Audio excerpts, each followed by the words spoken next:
Welcome back to Success and Strategy, Real Talk with Heart-Centered Entrepreneurs, where you will hear inspiring stories and insights from entrepreneurs who are leading their businesses with heart and strategy. I'm your host and strategic bookkeeper, Amanda Stickle, and today I am joined by Erika Jones. I'm so happy to have you here. Would you mind sharing a little bit about yourself, what you've got going on, what you're working on, what your business is, all the things? All right. Yes. Thank you. Thank you for having me here, and just for having conversations with people. It's always good to get all those different perspectives out there. So my name is Erika Jones. We already established that part. I think we've got my little Zoom title on there. It says my business name is Intelligent Octopus. And what I do is video editing for other business owners who either have a podcast of some sort or a course. So my work is detail work, sort of like yours. Bookkeeping is very detailed, and video editing can be very detailed. It's a certain mindset that's sometimes a little bit different than how to create a course and teach something, or how to have great conversations with people. And then what do I do with all this video I just created that I just love the conversation? I don't want to mess with those details.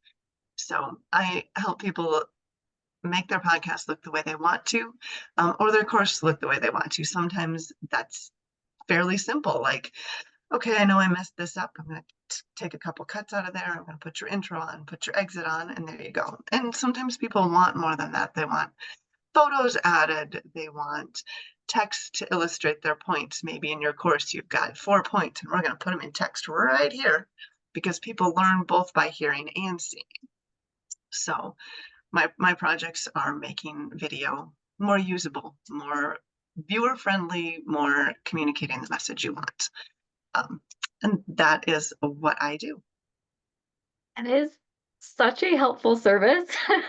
I'm sure for so many people, I hopefully you're not judging my past videos with my editing skills. I No. do the best I can for what I for my little project with this. But yeah, that's what I enjoy when I watch other people's content is like the fun editing stuff that they add and I'm like, wow, that's so cool. Like where like the even just like the transitions or like how they like add little things into it and it's like, oh, that's so fun and it makes it more interesting to learn from them too when you have something like a variable screen. Isn't it like that's kind of where our brains are at now, where like it you need change every 3 seconds or something because of how social media has trained our brains. I don't know. But yeah, that's such a helpful resource that you provide. It's Yeah, definitely a I skill. really enjoy the work. I enjoy the work. I learned it long, long ago. It was not my anticipated path in life. Um, but I stumbled across it and I really enjoy it. That's that usually makes for a more interesting life. And I think that so that leads me perfectly into the next question. So how do you define success? There's obviously been a life change. So how do you define success and how did that transition fall into that success definition? That is a good transition there. Um, so success, I think, comes, I mean, the easy definitions of success are like, oh, I own X, Y, and Z, or I hit these certain milestones and goals. And some of those often are a part of success. But I think for me, some of it also is, at least in this stage of life, the ability to kind of keep things in an appropriate balance. Um, I know at one point in part of the transition, I explored the idea of, oh, do I really want to dive like deep into editing and try and get into like film or television commercial editing? And at the time, I looked at it and I was like, that becomes your whole life. Like it defines how often you get to see kids. If you, I mean, I didn't have any at the time. I was pretty young, but I was looking ahead like that defines if or when you can see your kids. It defines like, are you going to be working on this thing for 36 hours? Because, I mean, we watched TV and movies. They film some of that stuff at night. Do I want to be working at 4 a.m.? Um, and so one of the reasons I didn't go down that path was because it felt all consuming. and I wanted to have more space. And I think I still try to hold that, like, yes, what I do for work is necessary because part of my brain needs that part of something to accomplish. And then I now have kids, and it's like being able to spend time with them, being able to model things that I think are important. So business fits into part of like whole life success in keeping it balanced and accomplishing the things that are important and being able to learn and grow as you go through that. If we're talking specifically business success, I think some of it does have to do with like, can I pay the bills? Am I doing work that is what I want to do within an extent, but am I working with the people that I want to work with? Um, and so, of course, I would say any business that is like all love and yet you have no way to financially provide for things. I would have a hard time calling that business a success all the way around. So a bit of a long-winded answer, but that's kind of where I'm at. Oh, that was great. I completely agree on that. Especially with kids, like we need to be able to support all of their activities and eating habits and clothes. They always are growing. We just did back to school and we had to get new shoes for everybody and uh got two kiddos in soccer. So I had to get two sets of cleats and it's like, holy cow, it can be expensive to have kids. And especially just with the economy in general, just being able to feed yourself and live. So yeah, there's definitely a financial aspect of having support, but I agree. Like for me, my business is totally a part of my life, personal. Like it's part of who I am. So when I hear some people talk about like separating, like this is my business life, this is my personal life, it's really hard for me. I mean, obviously I have my kids, but they are they're a part of all of it. Like, it's all just intertwined. Mhm. So having that balance is important though of knowing like, okay, these are work hours. I'm focusing on work, client work, like I'm doing this and being able to say, okay, I'm stopping now and now it's just kid time. It's just hobby time. It's just whatever I want to be doing time. Um, yeah. And also you mentioned um who you work with. I think that's huge because that makes such a difference when you're working with people who are truly aligned with you and your values are in your business. It just makes it so much more fun. And Mhm. it makes it feel like not like it's not work. Like it's just an intertwined community.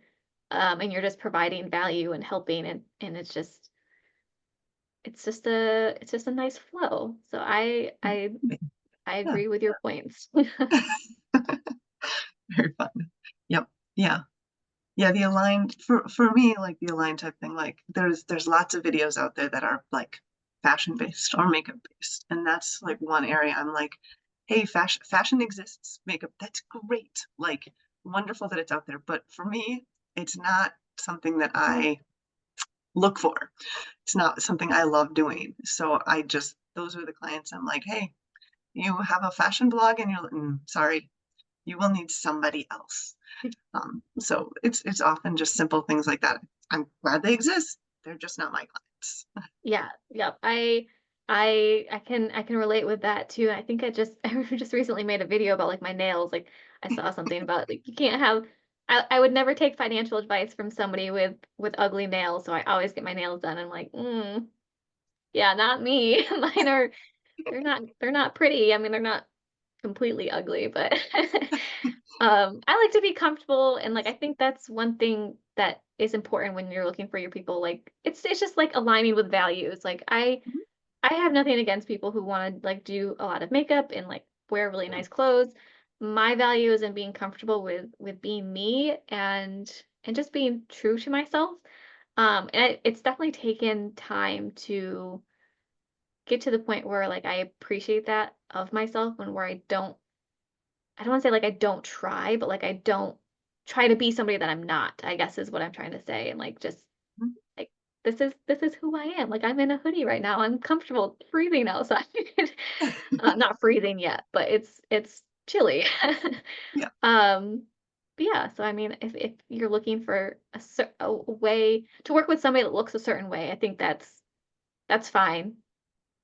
But just don't judge other people for not looking the way you expect them to look, I guess. Um, Yep. yeah, I Yep. agree with There's so much variety out there. And yeah. I mean, we truly need it.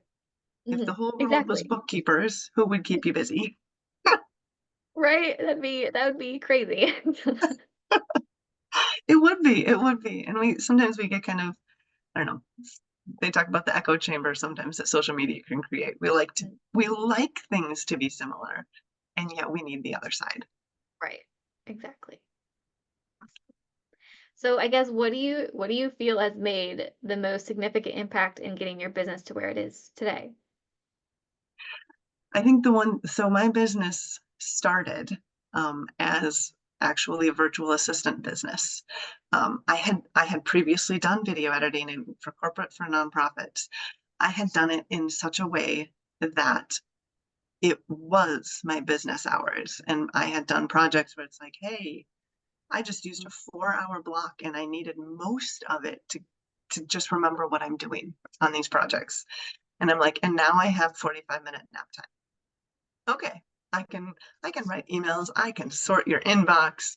So I started with more administrative skills because I didn't think it would fit to do video work with the schedule I had, until one of my clients finally was like, hey, do you know anything about video? And I was like, I do. And the projects for podcasting and for courses are just different than making a commercial, making a training video for a more corporate client. Um, and so it fit. And I started to discover it also gave me the desire to accomplish a set project. Here, your video is done. Your inbox is, it's like the laundry. It's always Right. ongoing, Never ending. never ending. But I can finish the video, and it just gave me a better feeling for that, which then led me to look only for video clients. And I really appreciate where I am at with that now, because it fits what I need better. And I just found I have more people that I can work with that seem to fit me better as well. Like the people who need video done are often either they have done their organizing or they have somebody who helps them do it. They don't need me to try and solve that for them. They just need one thing solved. So being able to talk to a specific project type has really helped a lot, for me as well as for the people that I work with. So I'd say that that's been really the biggest thing, is finding and using the trait that I really enjoy. And it's more fun to talk about.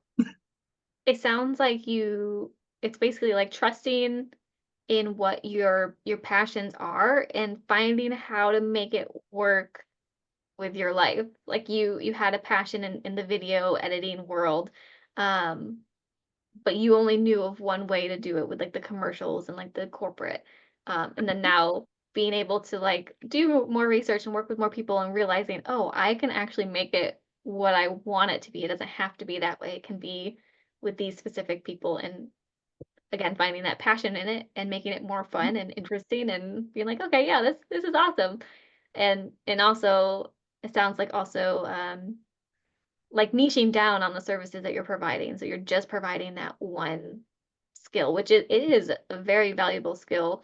Um, so is admin work because I don't many people don't like admin work. So it's Yep. both valuable, but it was basically like you were doing two businesses at once and just kind of niching down and being specific with what you really have passion in. So I think that's awesome. So good job. Yes. It's Well, hard to thank you. do. Yeah. And some of it too might be just like, my kids are scattered all the time. Yeah. If I just know what my work is going to be, I have one place that my brain can relax. Like, hey, here's what I am doing. Yeah. It it's just it's I think it's interesting because like I said, it was hard. It's hard, but it's such a simple concept of doing what you enjoy to do. But again, I think there's like a society thing where it's it's like the on the back burner of the things that we enjoy to do. We shouldn't be enjoying work. We should just be doing the 9 to 5 and, what everybody else is doing instead of finding our own way. So it's hard. It's a simple concept, but hard to get our brains wrapped around and to actually take that step to do. So that's Yeah. awesome that you have the flexibility now and you're able to focus and have downtime and not be so scatterbrained. Yeah. Yep. It helps with a lot of those things. It Yeah. does. Yeah.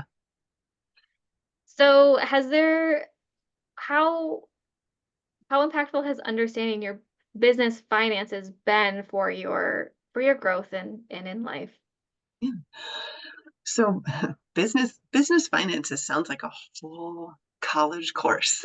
Yes, it's And in some ways, like I I I came from a family where I saw budgeting happening, and where even on my personal side, I was able to like have a handle on some of that stuff. And yet business financing still was like, that is a whole other realm. I don't, you know, initially that's what it felt like, eesh.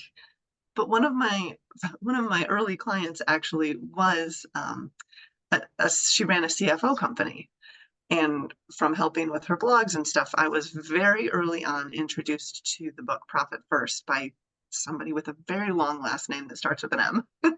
yeah.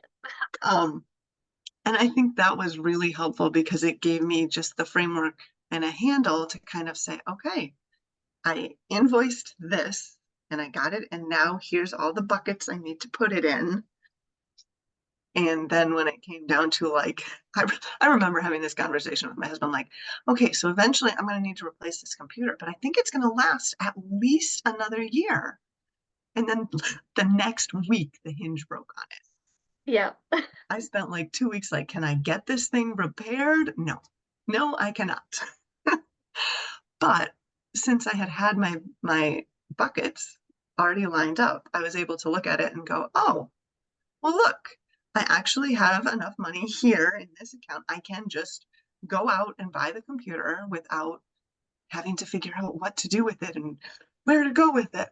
And I did also, along with like keeping my own bookkeeping at first, I very early also asked some other people I knew who had small businesses, like, hey, is there a local person here who helps with taxes? Because that was the other one I did not want to screw that up.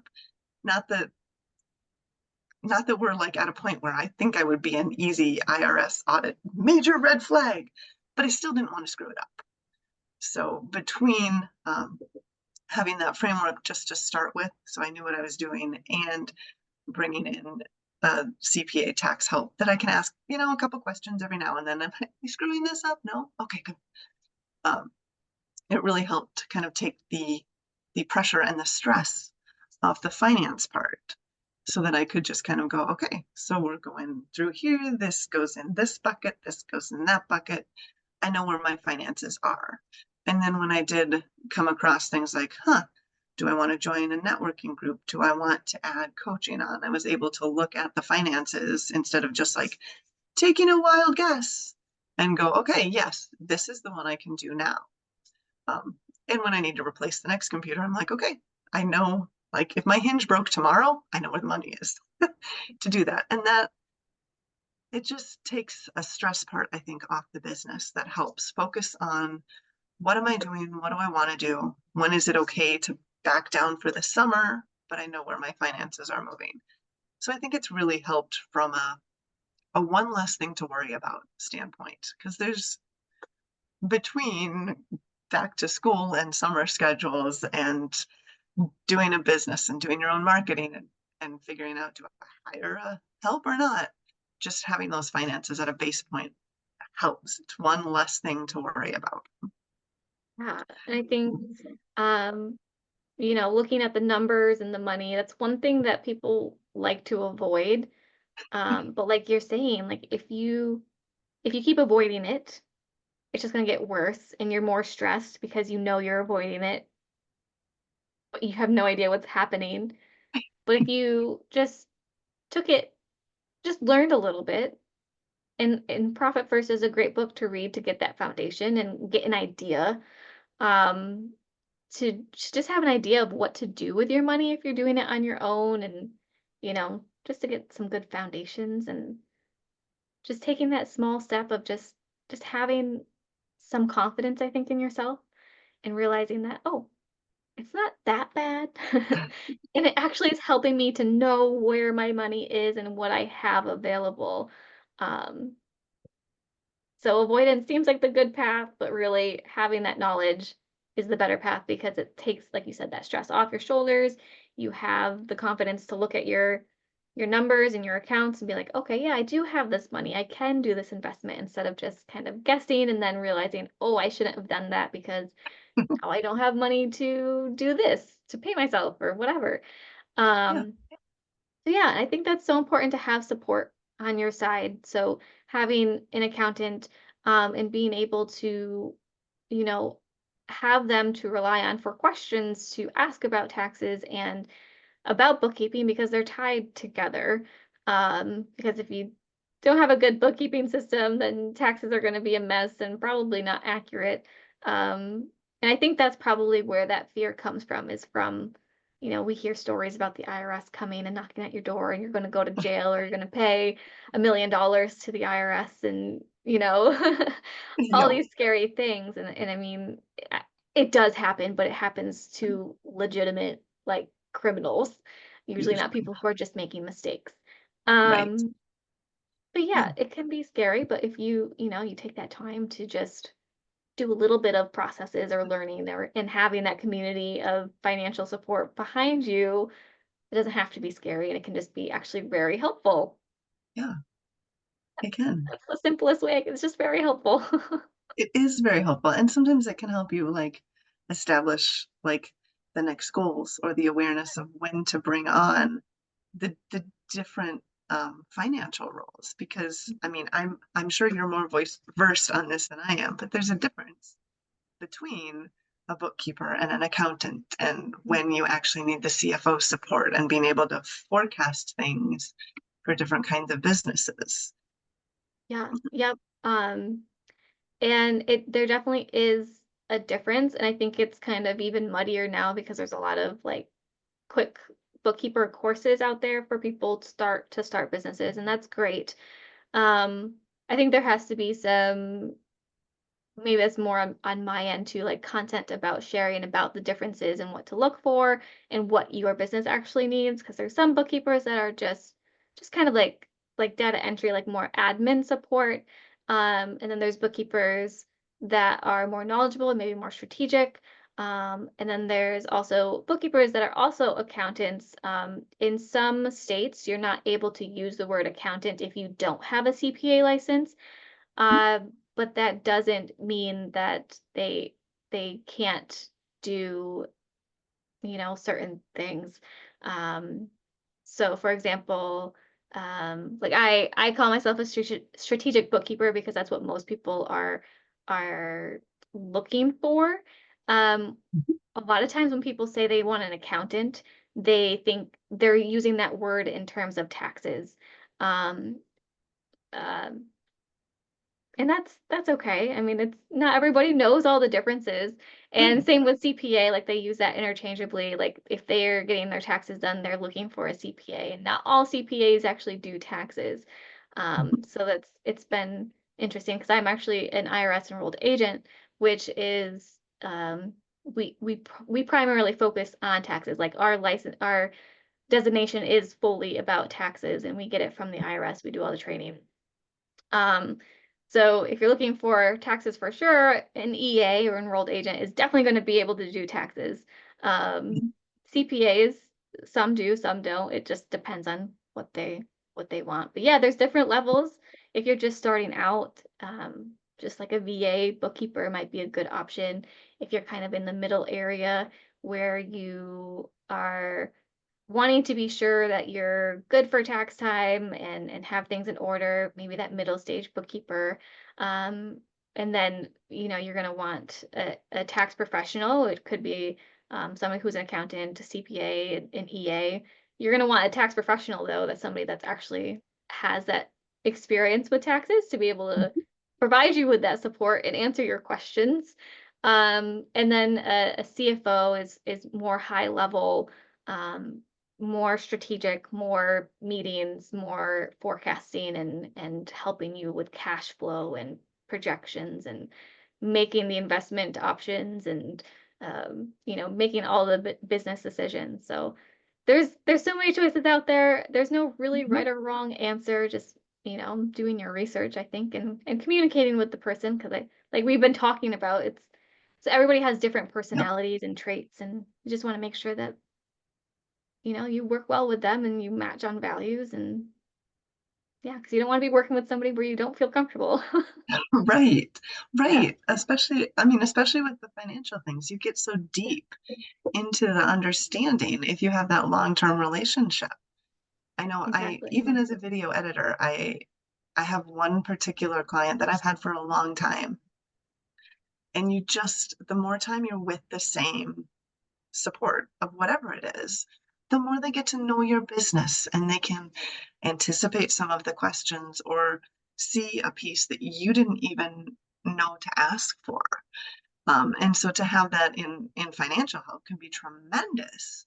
Even in the work I do with video, I know this long-term client, like they've accidentally, not even accidentally, but it's just been like, can you do this?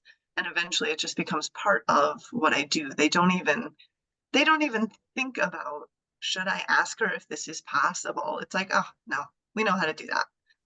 And Yeah, because I know them so well as well, I can anticipate some of this stuff. You develop a shorthand almost of how to talk about what you're doing.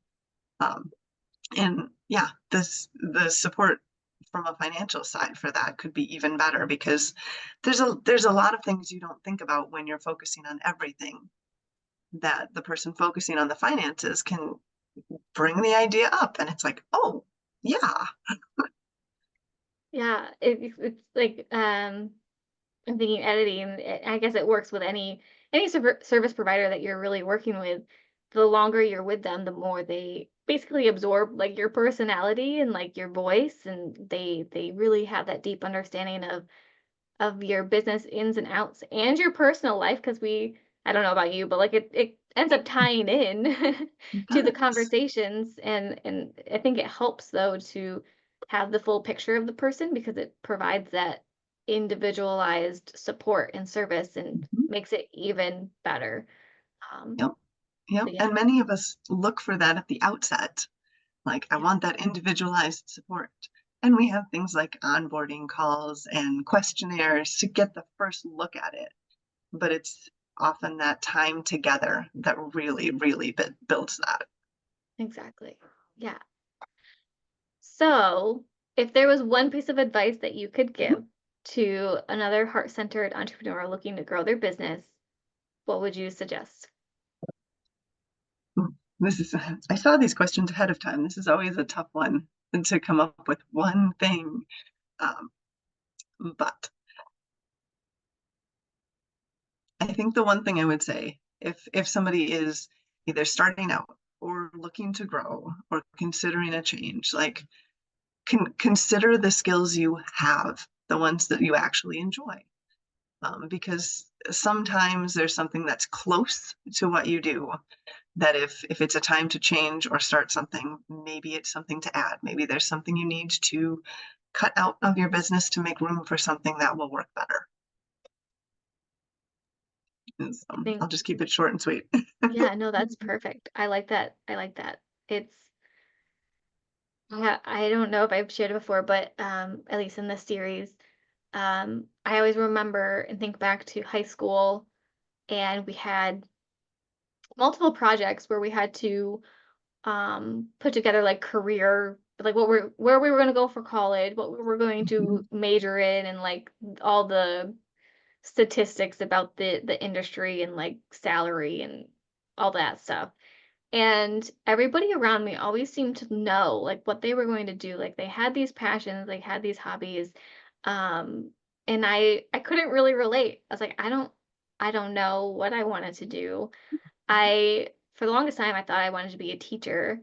Um and when I got older I'm like that's not what I want to do. That's not what I enjoy. Like I have this weird thing where I like office supplies. And my mom always worked like she started as a secretary and then she went into like IT. So she always had an office and like I used to help her because she worked in the schools. So I think that's probably where my interest came from slightly. I was like, I don't want to be a teacher. So like how like what I don't know. I ended up picking a random thing. I ended up picking a pharmacist.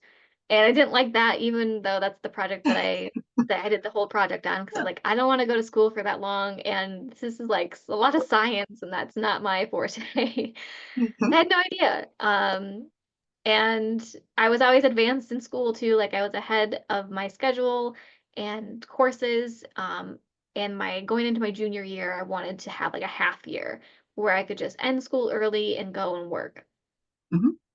But my counselor, he wouldn't let me do that. He's like, okay, well, we have all these extracurricular activities or like programs, so I'm gonna sign you up for accounting, and there was something else that I got signed up for. I'm like, okay, whatever. I guess I have to do what you tell me to do.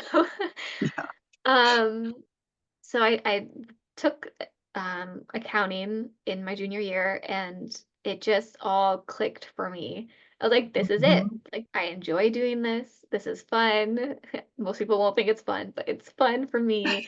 And it just all made sense. It was easy. And I took it again in my senior year for college credit and went through and got my bachelor's degree. And it's just interesting how life happens. And things fall into place and it might not happen at the same time for everybody. Um, and I always had like an interest in owning my own business too. Like I wrote a paper for a grant or a scholarship for college about owning my own business, and I did get it's a small grant, but I got it.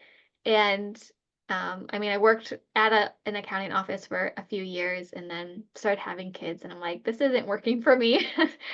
I can't do this. So it's just interesting, and I was able to take what all I've learned and the skills that I had and my experience with other small business Yeah. owners and the community that I built around me and be able to create something that worked for me. And I mean, it's not easy from day one. I'm not sure how long you've been in business. We didn't discuss that, I don't think.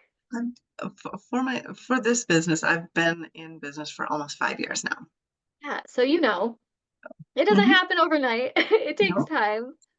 I think I've been in business for 10 years now, and it was about year 5 or 6 where I started to really shift and realize that I could do things my way. I could work with who I wanted and really being clear about who that is. And that makes the biggest difference.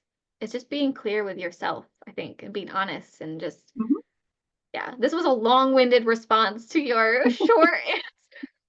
It's okay. It just it related to me and I felt like I had to share that to roundabout answer saying I completely agree and it doesn't look the same for everybody and that's No. okay. And it doesn't take the Yeah. same amount of time for everybody.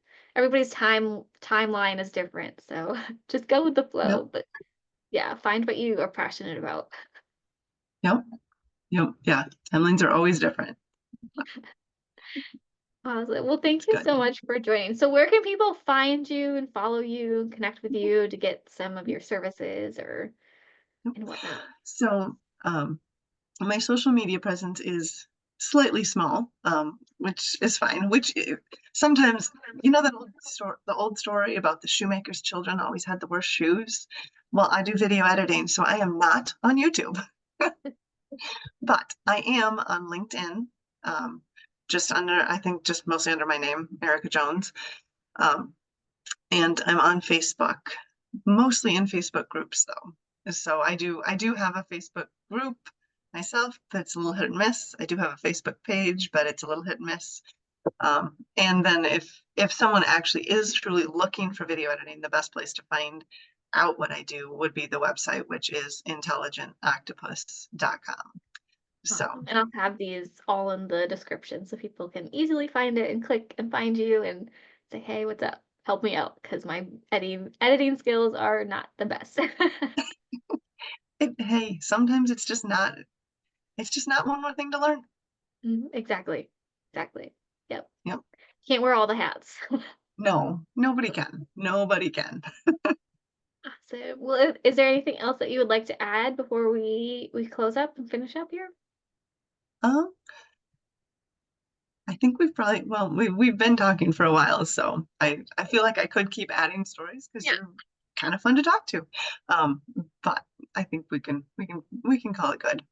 Yeah, this was great. I really appreciate you taking the time and being here and sharing your experiences and your insights. I think it's helpful. I think it will be helpful for anybody watching. So thank you so much. Yeah, you're welcome. Awesome. So thank you guys for joining. This has been Success and Strategy, Real Talk with Heart-Centered Entrepreneurs, and I look forward to seeing you next time.